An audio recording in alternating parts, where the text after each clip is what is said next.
Doctora, compañeros, muy buenos días. El día de hoy vamos a presentar nuestro video acerca de gastritis crónica. Esperemos que sea de su agrado. Gastritis crónica. Hablemos primero de la definición. La gastritis crónica es la inflamación mantenida o persistente de la mucosa del estómago que va a ocasionar atrofia de esta estructura. Comparando con la gastritis aguda, la gastritis crónica tiene síntomas que suelen ser menos graves, aunque van a ser persistentes. La causa más frecuente de gastritis crónica es la infección por el bacilo Helicobacter pylori, seguida de la gastritis autoinmunitaria, que representa el 10% de los casos. También se relaciona con el reflujo biliar, con lesiones mecánicas y puede ser secundaria a una enfermedad sistémica como la enfermedad de Crohn o amiloidosis. Rush M. y otros autores nos indican que la clasificación de gastritis más válida se basa en la etiología. De esta manera tenemos dos principales grupos. El primero, los agentes ambientales que causan gastritis crónica. Dentro de este encontramos al Helicobacter pylori, que también se conoce como gastritis tipo B, y a la gastritis relacionada con el anfitrión o huésped. Dentro de este grupo tenemos a la gastritis autoinmune, que también se conoce como gastritis tipo A. En base a esta clasificación, desarrollemos la gastritis por Helicobacter pylori. Recordemos que Helicobacter pylori es una bacteria gram negativa, de forma espiralada, que va a presentar de 2 a 6 flagelos. Estos flagelos le van a permitir moverse con gran facilidad.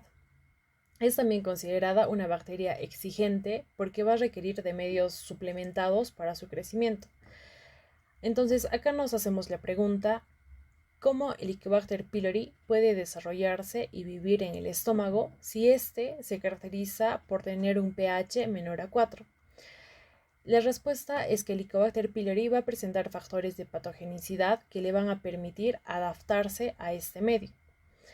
Además, a pesar de la gran incidencia de infección por Helicobacter pylori a nivel mundial, sobre todo en países subdesarrollados, no todas las personas infectadas por este patógeno desarrollan esta enfermedad, sino que va a ser el resultado de una interacción o de la suma de varios factores, de los factores virulentos que hemos mencionado y de los factores del hospedador.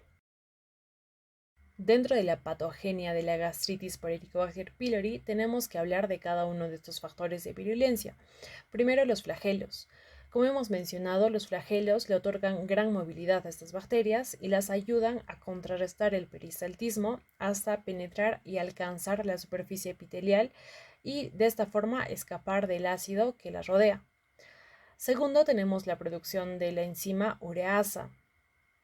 El mecanismo que utiliza esta bacteria para protegerse del pH ácido del estómago se basa en acumular una gran cantidad de ureasa en el citoplasma o en la superficie de esta bacteria. Lo que hace esta enzima es hidrolizar la urea en amoníaco y dióxido de carbono. Entonces, el amoníaco producido va a aumentar el pH y va a neutralizar el ácido clorhídrico del estómago. El tercer factor de virulencia van a ser las adhesinas bacterianas. La adhesión es fundamental ya que le confiere mecanismos de protección a la bacteria frente a la acidez gástrica. También va a minimizar el hecho de ser eliminada por el peristaltismo, el vaciado gástrico o el desprendimiento de la capa mucoide por regeneración. Y por último, hablemos de las toxinas. Vamos a tener a la citotoxina vacuolizante, VAC-A, y también a la citotoxina CAG-A, que van a codificar la síntesis de proteínas que van a estar relacionados con la necrosis y la lesión de estas células. Todos estos procesos van a ocasionar la liberación de distintos mediadores inflamatorios, por ejemplo, la interleucina 1, que va a bloquear a las células parietales en la producción de ácido. Ello puede derivar a una pangastritis o un CA por hiperplasia de células endocrinas. Por otro lado, una gastritis de predominio antral por Helicobacter pylori nos puede derivar a úlceras duodenales o gástricas. Ahora hablemos de la gastritis autoinmunitaria. Sara y otros autores en el artículo Gastritis autoinmunitaria señalan que esta es una enfermedad mediada por el sistema inmunológico que va a ser restringida a la mucosa oxíntica porque va a centrarse en las células parietales productoras de ácido, en el cuerpo del estómago, el cuerpo anatómico y el fondo.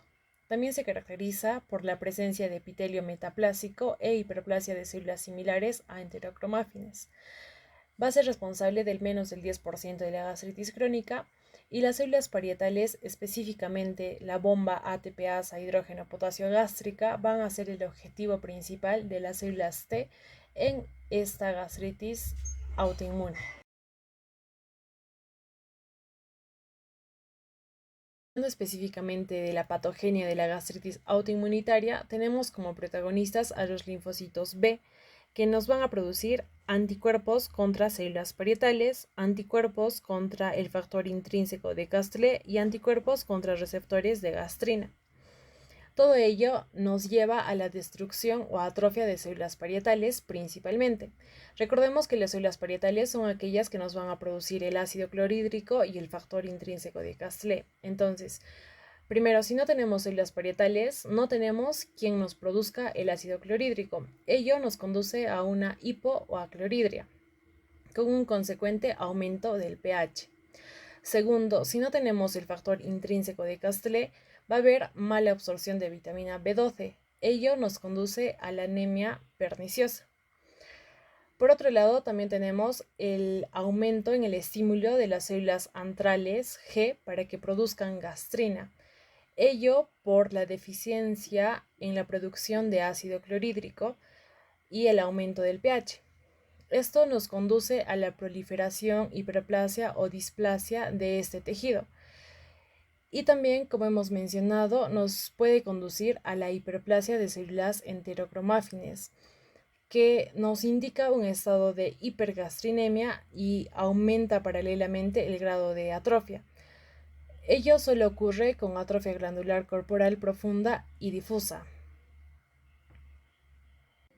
Podemos concluir que, a consecuencia del desarrollo de estos mecanismos, la gastritis tipo B se caracteriza por hipergastrinemia, por la presencia de anemia perniciosa y puede conducir al desarrollo de adenocarcinomas. Ahora hablemos acerca de los cambios macroscópicos y microscópicos, pero antes de empezar vamos a recordar que el estómago, dependiendo de la zona que vamos a estudiar, ya sea fondo, cuerpo y antro, va a tener diferentes tipos de histología, ¿no? El fondo y el cuerpo va a presentar glándulas tubulares y largas que van a ser revestidas por células principales y oxíntricas, mientras que la zona del antro, el componente glandular va a ser de tipo ramificado, revestidas de células de moco que van a tener bastante secreción. En la imagen vamos a observar una mucosa antral normal y con esta arquitectura conservada, tanto a nivel glandular como en las fabiolas, y epitelio de superficie sin infiltrado inflamatorio en la lámina propia. Es decir, eso es lo que deberíamos observar normalmente en una mucosa gástrica normal. Como ya explicó mi compañera, nosotros vamos a tener dos causas de lo que es la gastritis crónica. La primera de ellas es por Helicobacter pylori y la segunda de tipo autoinmunitaria, ¿no? Que son las dos principales.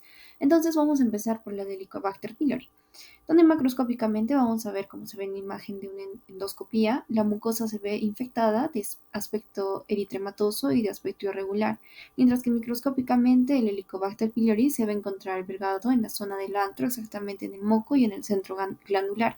En el epitelio se va a encontrar con neutrófilos, células plasmáticas, macrófagos y linfocitos. Aquí podemos ver 4 tinciones en las cuales se ven cortes microscópicos de una gastritis crónica. En la imagen A podemos ver los bacilos de Helicobacter pylori de morfología espiral que, como vemos, están albergados en la superficie, exactamente en donde se encuentra la zona del moco.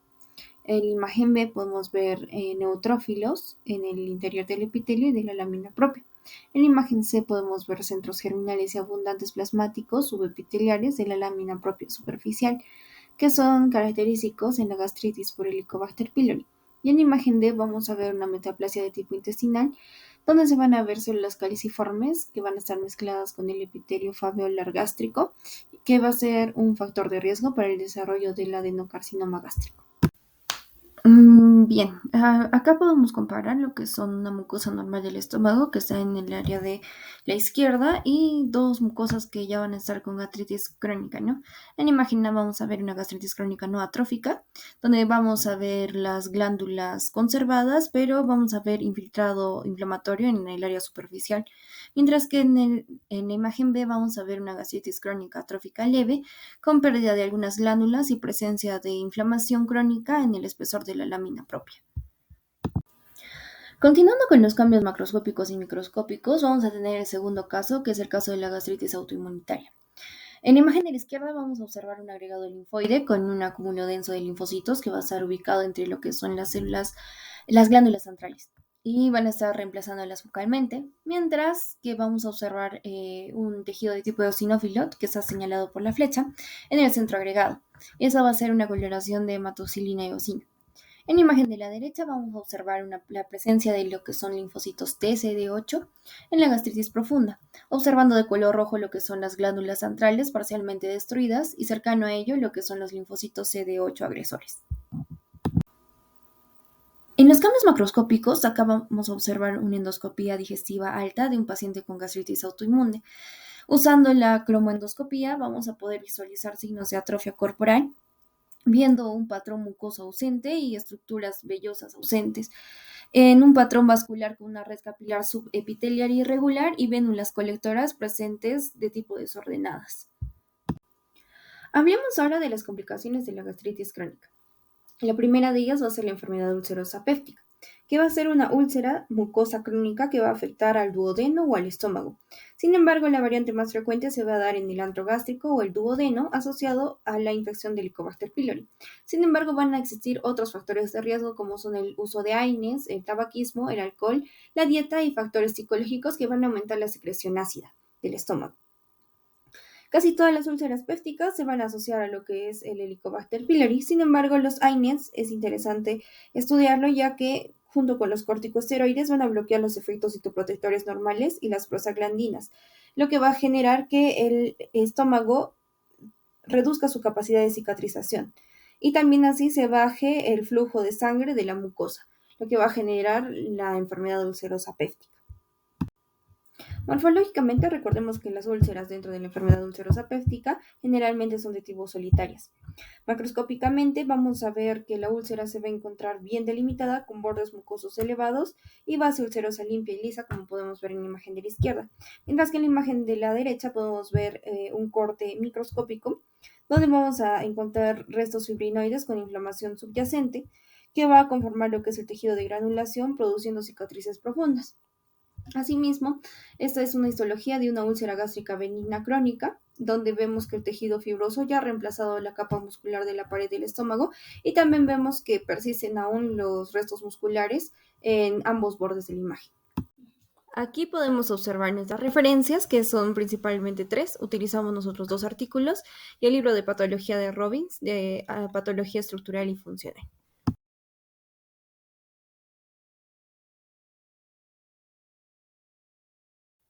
Eso sería todo. Muchas gracias.